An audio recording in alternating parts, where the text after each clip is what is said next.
The blood-soaked bandages wrapped around Abigail Anderson's arm told a story of desperation as she staggered along the dusty road toward the only light visible for miles in the growing darkness of the Colorado wilderness. It was 1876, and the setting sun painted the mountains with violent strokes of orange and purple that seemed to mirror the fever raging through her body. Each step became more difficult than the last as the infection from the stagecoach accident 2 days prior continued its merciless assault on her system. The light ahead belonged to a modest ranch house, standing proudly against the backdrop of the untamed frontier. As Abigail approached, her vision blurred, the world spinning around her. The last thing she remembered before collapsing was the sound of boots crunching against the dirt path and the silhouette of a tall man emerging from the doorway. "Miss? Miss, can you hear me?" The voice seemed to come from far away, deep and concerned, yet gentle. When Abigail opened her eyes, she found herself being lifted by strong arms. The man's face came into focus, weathered by sun and wind, but handsome, with kind eyes that showed genuine concern. His dark hat cast a shadow over his features, but she could see enough to know he wasn't a danger to her. "Help," she whispered, her voice cracked and dry. "Please! You're burning up with fever," he said, adjusting his hold to better support her weight. "I'm taking you inside. I'll be here all night." The promise in his words was the last thing Abigail registered before darkness claimed her once more. Keith Zimmerman had been enjoying a quiet evening after a long day of ranch work when he spotted the woman stumbling toward his home. At 32, he had grown accustomed to solitude since settling in this remote part of Colorado Territory 3 years ago. The nearest town, Silver Creek, was 15 miles away, and visitors were rare, especially unaccompanied women in obvious distress.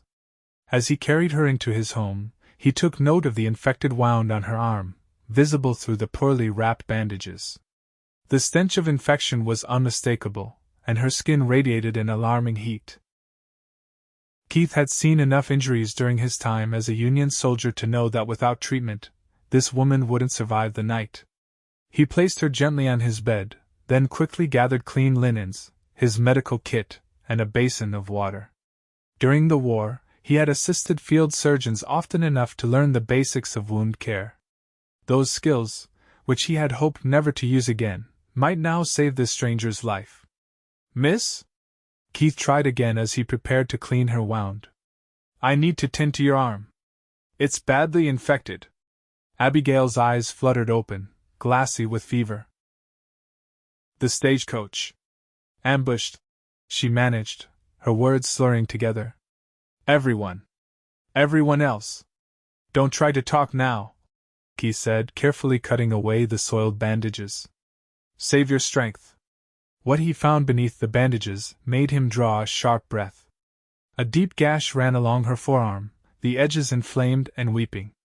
Small wood splinters were embedded in the wound, likely from the stagecoach accident she'd mentioned. No wonder infection had set in so quickly. Keith worked methodically, cleaning the wound with whiskey and removing each splinter with tweezers. Abigail whimpered in pain but remained mostly unconscious, which was a blessing given the procedure. After applying a poultice of crushed herbs, a remedy he'd learned from an old Cherokee man who'd once saved his life, Keith wrapped her arm in clean bandages.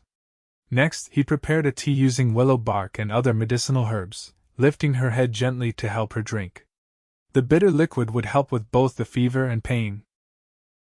Throughout the night, Keith kept vigil, replacing the cool compress on her forehead whenever it grew warm, spooning broth between her parched lips when she stirred, and monitoring her breathing for any signs of worsening. By dawn, Keith was exhausted but relieved to note that Abigail's fever, while still present, had diminished slightly. Her breathing was more regular, and her skin less flushed. He allowed himself a brief moment of rest, settling into the chair beside the bed, his hand never far from hers. When Abigail next awoke, sunlight was streaming through the window. For a moment, she couldn't remember where she was or how she'd gotten there. Then the pain in her arm reminded her, and the events came rushing back: the stagecoach attack, wandering for days, finding the ranch house. She turned her head to find her rescuer asleep in a chair beside the bed, his features softer in repose. He was younger than she'd initially thought, perhaps in his early 30s, with dark hair that curled slightly at the edges and a strong jawline shadowed with stubble. His hands, resting on his thighs, were callous from hard work but had been undeniably gentle when tending to her. As if sensing her gaze, Keith opened his eyes, immediately alert. "You're awake," he said, leaning forward. "How do you feel?" "Like I've been trampled by a herd of buffalo," Abigail replied honestly, her voice still weak. "But I believe I have you to thank for the fact that I'm feeling anything at all." The corner of Keith's mouth quirked upward. "You had me worried for a while there, Mississippi." "Anderson. Abigail Anderson," she supplied. "And you are?" "Keith Zimmerman." "Welcome to my humble abode, though I wish the circumstances were better." Abigail attempted to sit up but immediately regretted it as dizziness swept over her. Keith was quick to support her, his arms steady around her shoulders. "Easy now," he cautioned. "That fever took a lot out of you, and the infection isn't fully beaten yet." "The stagecoach," Abigail began, memories flooding back. "We were attacked by bandits. 3 days ago, I think. The driver and the other passengers." Her voice broke. "They were killed. I managed to hide in the brush until the bandits left, but I was injured when the coach overturned." Keith's expression darkened. "The Blackwell gang, most likely. They've been terrorizing this area for months. Sheriff Carson's been trying to track them down, but they know these mountains too well. I walked for so long," Abigail continued, her eyes distant. "I wasn't sure I'd find help before." She trailed off, the alternative too grim to vocalize. "Well, you did," Keith said firmly. "And now you need to rest and recover. I'll ride into town tomorrow to let the sheriff know what happened and send a telegraph if there's anyone you need to contact." Abigail nodded gratefully. "My aunt in Denver. She's expecting me. I was traveling to live with her after my parents." She swallowed hard. "After they passed." Keith's eyes softened with understanding. "I'm sorry for your loss, Miss Anderson. I'll make sure your aunt knows you're safe. Please call me Abigail. And thank you, Mr. Zimmerman." "Keith," he corrected with a small smile. "Mr. Zimmerman was my father." That evening, after ensuring Abigail had eaten a bowl of rabbit stew and taken another dose of willow bark tea, Keith stepped outside to tend to his horses and complete his evening chores. The cool night air was a welcome relief after the warmth of the cabin, and it gave him a moment to collect his thoughts. The woman sleeping in his bed was a mystery. Her speech and mannerisms suggested an education beyond what was common in these parts. Her hands, though currently weakened by illness, showed no signs of the hard labor most frontier women endured. Yet there was a resilience about her that had allowed her to survive circumstances that would have defeated many others. Keith found himself intrigued, and that in itself was unusual. Since returning from the war and especially after losing his wife Sarah to cholera 5 years ago, he had deliberately kept to himself, finding solace in the isolation of his ranch and the predictable routines of caring for his livestock. The unexpected presence of Abigail Anderson disrupted that careful isolation in ways that both unsettled and, surprisingly, invigorated him. The next morning, Keith prepared for his journey to Silver Creek. He explained to Abigail that the round trip would take most of the day, and he made sure she had everything she might need within reach: water, food, extra blankets, and a loaded revolver, just in case. "I don't expect any trouble," he assured her, noting her nervous glance at the weapon. "But out here, it's better to be prepared." "I understand," Abigail replied. She hesitated, then added, "My father taught me to shoot when I was younger. I'm not entirely helpless." Keith nodded approvingly. "Good to know. Still, I hope you won't need it. Rest as much as you can. I'll change your bandages when I return." The ride to Silver Creek took longer than usual as Keith remained vigilant, wary of the bandits who had attacked Abigail's stagecoach. The town itself was a growing settlement, not large by Eastern standards but thriving due to nearby silver mines. The main street bustled with activity, miners heading to saloons after their shifts, merchants hawking their wares, and ladies in colorful dresses strolling past the various establishments. Keith headed straight for the sheriff's office, where he found Carson Bennett reading a wanted poster with his boots propped on his desk. "Zimmerman," the sheriff greeted, lowering the paper. "Don't often see you in town these days." Keith explained the situation succinctly, watching as the sheriff's expression grew increasingly grim.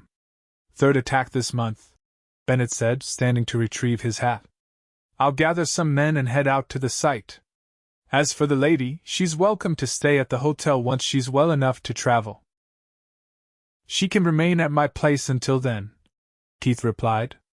"It wouldn't be safe to move her yet." The sheriff gave him a knowing look that Keith chose to ignore. After sending a telegraph to Abigail's aunt in Denver, he purchased additional medical supplies and food before heading back to the ranch.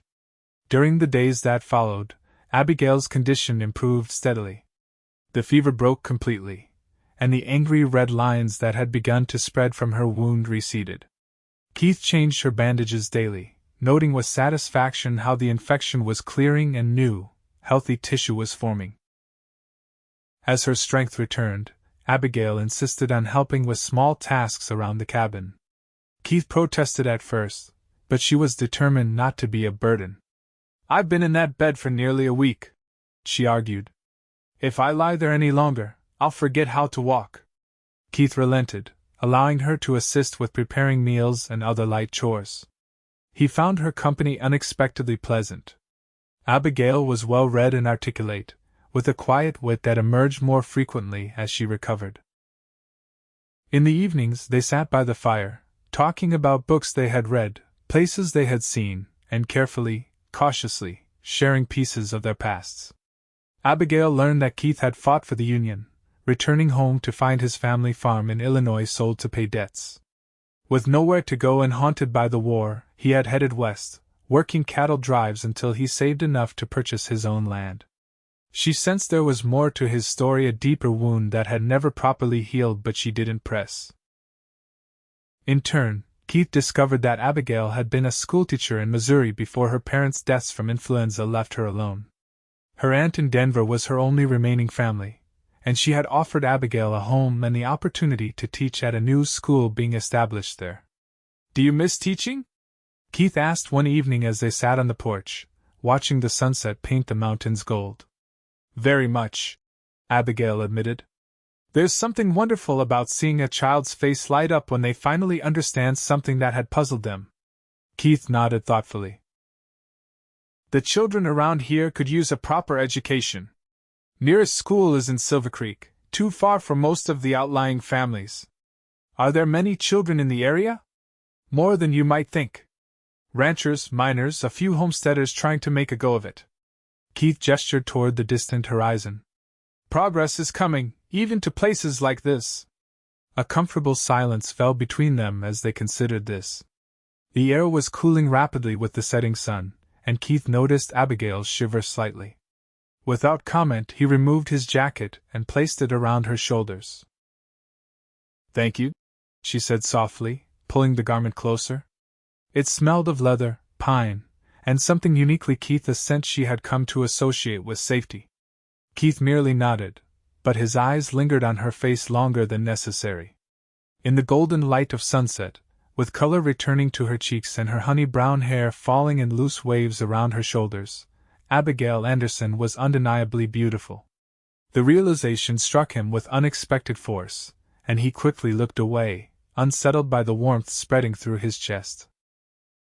For her part, Abigail was becoming increasingly aware of Keith as more than just her rescuer. She noticed the gentleness in his strong hands, the intelligence in his blue eyes, and the quiet dignity with which he faced each day. He was unlike any man she had known back east, less concerned with appearances or social standing, more focused on what truly mattered: honesty, hard work, and treating others with respect. 2 weeks after Abigail's arrival, a response came from her aunt in Denver. Sheriff Bennett rode out personally to deliver it, along with news that they had found the site of the stagecoach attack but no sign of the Blackwell gang. Abigail read the letter with mixed emotions. Her aunt expressed profound relief that she was alive and offered thanks to the man who had saved her. She urged Abigail to travel to Denver as soon as she was well enough, noting that the school term would begin in just over a month. "Your aunt sounds eager to see you," Keith observed, noting Abigail's pensive expression as she folded the letter. "Yes," she agreed, though without the enthusiasm he might have expected. "She's been very kind, offering me a home when I had nowhere else to go. The stage runs through Silver Creek twice a week," Sheriff Bennett offered. "Tuesday and Friday. Once you're feeling up to it, I can arrange passage for you." Abigail nodded her thanks, but her eyes sought Keith's. Something unspoken passed between them, a recognition that their time together was drawing to a close, and neither was entirely ready for it. That evening, after the sheriff had gone, an unusual tension filled the cabin. Keith was quieter than usual, focusing intently on repairing a bridle that could have waited until morning. Abigail sat by the window, ostensibly reading, though she had been on the same page for nearly an hour. "I should be able to travel by next week's stage," she finally said, breaking the silence. Keith's hands stilled momentarily before resuming their work. "If you're sure you're strong enough. My arm is healing well, thanks to your care." Abigail closed her book. "And I've imposed on your hospitality long enough." "You haven't imposed," Keith replied, perhaps too quickly. He set aside the bridle and met her gaze directly. "Having you here has been pleasant." The understatement hung in the air between them, inadequate but safer than the truth that neither was ready to acknowledge. The following days passed too quickly. Abigail's strength continued to return, and she began taking short walks around the property, often accompanied by Keith, who used these opportunities to point out different plants and animals, sharing knowledge he had gained from years of frontier life. During one such walk, they ventured farther than usual, following a small stream to where it widened into a pond surrounded by aspens. The afternoon was warm, the water invitingly clear. "This is where I come to think," Keith admitted, skipping a stone across the surface. "Or to not think, depending on what's needed." Abigail smiled, understanding perfectly. "It's beautiful. Peaceful. I found this place my first week here. Nearly gave up and headed back east when I saw the work this land would need," Keith said, his expression distant with memory. "Came here to brood about it, and ended up deciding to stay." "I'm glad you did," Abigail said softly. Keith turned to look at her, something in his expression making her heart beat faster. For a moment she thought he might step closer, might finally bridge the careful distance they had maintained. Instead, he cleared his throat and suggested they head back before the afternoon rain began. That night, a violent thunderstorm rolled across the mountains. Lightning split the sky, followed by crashes of thunder that shook the cabin's foundation. Abigail, who had been sleeping in Keith's bed while he took the floor in the main room, found herself startled awake by a particularly loud boom. Unable to fall back asleep with the storm raging outside, she wrapped a blanket around her shoulders and ventured into the main room.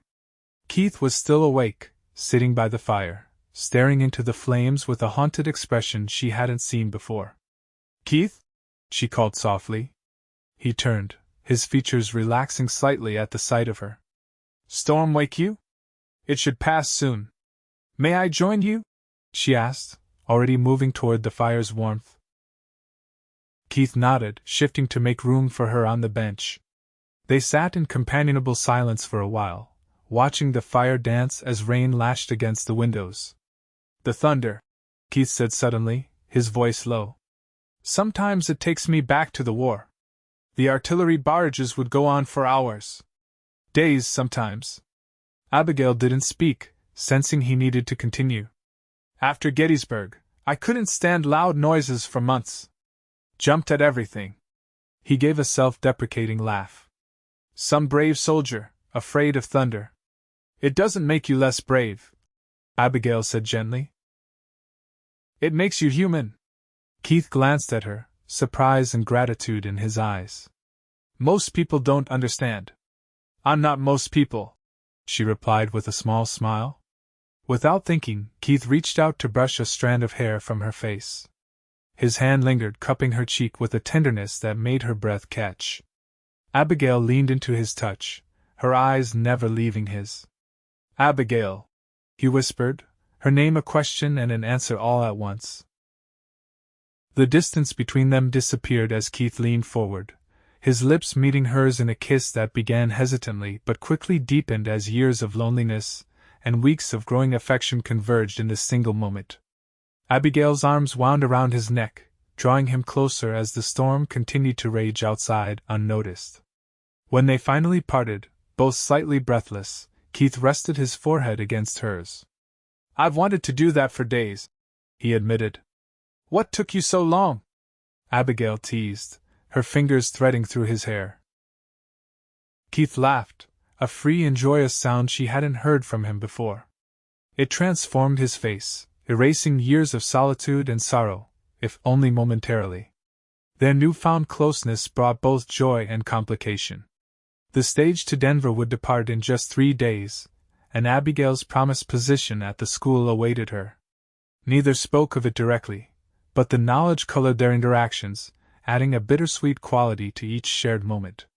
The day before Abigail was set to leave, Keith rode into Silver Creek alone. He returned late in the afternoon with a determined expression that piqued her curiosity. "What is it?" she asked as he unsaddled his horse. "You look like a man with a mission." "Perhaps I am," Keith replied cryptically. "Sheriff Bennett had some interesting news. Seems the folks in Silver Creek have been discussing the need for a proper school for some time. They even have a building old church that's been sitting empty since they built the new one." Abigail's heart quickened. "Are they looking for a teacher?" "They are now," Keith said with a hint of a smile. "After I mentioned there was an experienced schoolteacher staying at my ranch who might be convinced to consider the position." "Keith," Abigail breathed, hardly daring to hope. "Are you saying the town council wants to meet you?" he confirmed. "They can offer room and board plus a small salary to start.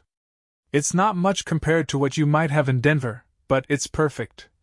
Abigail interrupted, her eyes shining. "Absolutely perfect." Keith's expression turned serious. "I don't want you to feel obligated. If you'd rather go to Denver to your aunt, is that what you want?" Abigail asked, stepping closer. "For me to go to Denver?" "No," Keith admitted, his voice rough with emotion. "What I want is selfish. I want you to stay, not just in Silver Creek, but here, with me. These past weeks have shown me what I've been missing all these years alone. But I would never ask you to give up your dreams." Abigail reached up to touch his face, her fingers tracing the line of his jaw. "Perhaps my dreams have changed," she said softly. "Perhaps they now include a certain stubborn rancher who took in a half-dead stranger and nursed her back to health." Keith caught her hand, pressing a kiss to her palm. "If you stay," he said, his eyes never leaving hers, "I want you to know that I intend to court you properly. With your permission, of course." Abigail laughed, a bright sound that echoed across the yard. "Mr. Zimmerman, I believe you've been courting me since the moment I opened my eyes in your home." Keith grinned, pulling her into his arms. "Is that a yes, Miss Anderson?" "Yes," she whispered against his lips. "Yes to staying, yes to teaching, yes to you." The following day, instead of boarding the stage to Denver, Abigail accompanied Keith to a meeting with the Silver Creek Town Council. Impressed by her credentials and enthusiasm, they offered her the teaching position on the spot. Abigail accepted with the condition that she be allowed time to write to her aunt explaining her decision and to prepare for the start of the school term. That evening, as they rode back to the ranch under a sky painted with sunset colors, Abigail felt a sense of rightness, of belonging, that had eluded her since her parents' deaths. Keith rode beside her, occasionally glancing her way with an expression of wonder, as if he couldn't quite believe this turn of events. "What are you thinking?" she asked as they neared the ranch house. Keith considered for a moment before answering. "I'm thinking about how close I came to not being home that night. I'd planned to ride into town, but something instinct maybe told me to stay." "Providence," Abigail suggested. "Perhaps," Keith agreed. Whatever it was, I'm grateful. The months that followed were filled with hard work and joy in equal measure. Abigail threw herself into preparing the schoolhouse, creating a curriculum, and meeting the families whose children would soon be her students. Keith expanded his ranch operations, hiring 2 hands to help with the increased workload as he improved the property. Every evening, they returned to the ranch house, which gradually transformed with Abigail's touches: curtains at the windows, books on newly built shelves, wild flowers and mason jars on the table. It wasn't officially her home yet. Propriety demanded she stay in town with the widow Johnson during the week, but the ranch was where her heart resided. Winter came to the mountains, bringing shorter days and long evenings by the fire. On Christmas Eve, 6 months after Abigail had first stumbled onto his porch, Keith asked her to marry him. He proposed in the same spot where he had found her that fateful night, going down on one knee in the snow, offering a simple gold ring that had belonged to his mother. "You brought life back to this place," he told her, his voice steady despite the emotion evident in his eyes. "And to me. I love you, Abigail Anderson. Will you do me the honor of becoming my wife?" Through tears of happiness, Abigail accepted. They were married on New Year's Day, 1877, in the Silver Creek Church, with the entire town in attendance. Sheriff Bennett gave the bride away, and Abigail's aunt, who had traveled from Denver for the occasion, beamed with approval from the front pew. Spring brought new beginnings as Abigail continued teaching while helping Keith with the ranch. They worked side by side, building a life together that neither had dared to imagine before fate brought them together. The cabin expanded to include another room, with plans for more as their family grew. By summer's end, Abigail confirmed what they had begun to suspect: they would welcome a child in the early months of the new year. Keith's joy knew no bounds as he lifted her in his arms, spinning her around before gently setting her down with newfound caution that made Abigail laugh. "I'm not made of porcelain," she assured him. "Women have been having babies since the beginning of time." "Not my wife," Keith replied seriously. "Not carrying my child." Abigail's heart swelled with love for this man who had once been so solitary, and now poured his whole being into caring for her and their unborn baby. On a crisp February morning in 1878, Catherine Sarah Zimmerman entered the world, her lusty cries filling the cabin as dawn broke over the mountains. Keith, who had paced anxiously outside during the delivery, rushed in at the midwife's call to find Abigail cradling their daughter, exhausted but radiant. "She has your eyes," Abigail whispered as Keith knelt beside the bed, awestruck by the tiny perfection of their child. "And your spirit, I'd wager," Keith replied, gently touching his daughter's downy head. "Strong enough to make herself heard from the start." Life settled into new rhythms as the seasons turned. Abigail continued teaching, now with Catherine often bundled beside her desk or carried in a sling as she moved among her students. The school thrived under her guidance, eventually requiring a second teacher as more families settled in the area. Keith's ranch prospered as well. With careful management and hard work, he expanded his herds and his land. The lonely cabin transformed into a proper home, with additional rooms added as their family grew to include a son, James, born 2 years after Catherine. 5 years to the day after Abigail had collapsed on Keith's porch, they stood together on that same spot, watching their children play in the yard as the sun set behind the mountains. "Do you ever think about how different our lives might have been?" Abigail asked, leaning against her husband's solid strength. Keith's arm tightened around her waist. "Every day," he admitted. "And every day, I think whatever force guided you to my door that night. Even though I was burning with fever and probably terrified you half to death?" Abigail teased. "Especially because of that," Keith replied, turning to face her. "You needed me then, and I needed you, though I didn't know it yet." He kissed her, a gesture that after 5 years of marriage still carried the same tenderness and passion as their first embrace. When they parted, both wore matching smiles of contentment. "I love you, Keith Zimmerman," Abigail said simply. "And I love you, Abigail Zimmerman," he replied. "Now and always." As darkness fell, They called the children inside, closing the door on the vast wilderness that had once seemed so isolating and now felt like the perfect setting for the life they had built together, a life that had begun with a fever, a promise, and a night that had changed everything.